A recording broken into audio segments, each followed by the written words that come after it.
And to get us some perspective, Lincoln Mitchell is joining us on this broadcast. He's a professor in School of International and Public Affairs at Columbia University, and he's joining us live from New York. Professor, thank you so much for joining us here on WION. Thank you for having me. Always a pleasure. Let me quickly start with the closing arguments that we saw in New York by Donald J. Trump. These are some of the comments that we have heard so far, not just from Trump, but also the other speakers. And I would just quickly quote through them, Professor. This is something Trump himself said: the United States is an occupied country. Hello? Then another speaker said, Puerto Rico is a floating island of garbage. Someone referred to Harris as, quote unquote, the Antichrist. And one person said Harris and her prostitute handlers will destroy our country. I want to ask you, how do comments like these land with the voters? Well, first, we should just note these are not the closing arguments, because they are, you're right about early voting, but this will continue until, the polls close on election day. These candidates aren't fading away over the next 10 days. I mean, we should also note, I live in New York City. I actually walked around and saw that rally. And for any New Yorker with any memory, we remember in 1939 when the American Nazi Party had a rally there. My grandfather, who, like me, is Jewish, he protested that rally, and I felt I had to go back down there and walk through that neighborhood. This was not something aimed at the swing voters. Those voters, those vanishing few voters who haven't made up their minds, they're not going to be moved by what is an outright fascist appeal.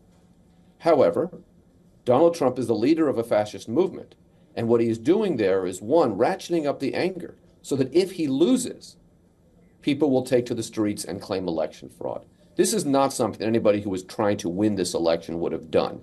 This is not a way to reach voters. You began your segment by saying how important the swing states are. New York is not even a swing state.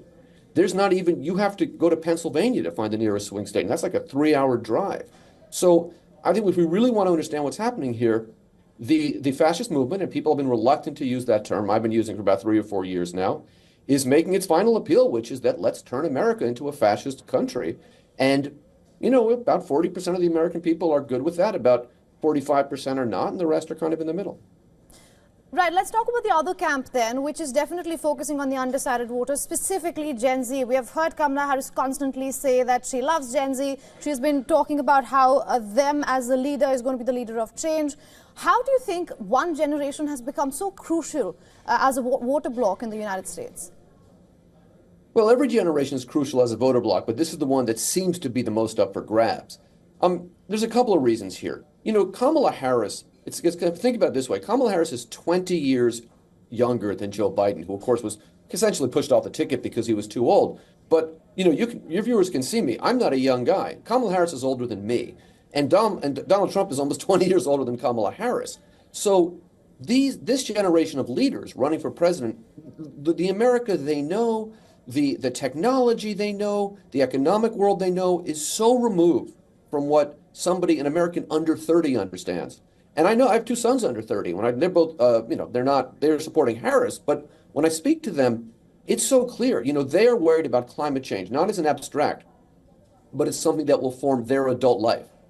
They have not seen the kind of strong, late 20th century, middle class, powerful America. They've seen America that for all their conscious life has been in a crisis of democracy. That is really where the economics are framed by the economic downturn. And as a result, the political leaders just aren't connecting with these younger voters, and they're going to need to do that. Now, we should be specific. Younger women are pretty strongly with Harris because of this Dobbs decision, because of reproductive freedom related. Younger men, much more up for grabs. All right, Professor, thank you so much for your analysis. Good to speak to you. My pleasure. Take care. For all the latest news, download the WION app and subscribe to our YouTube channel.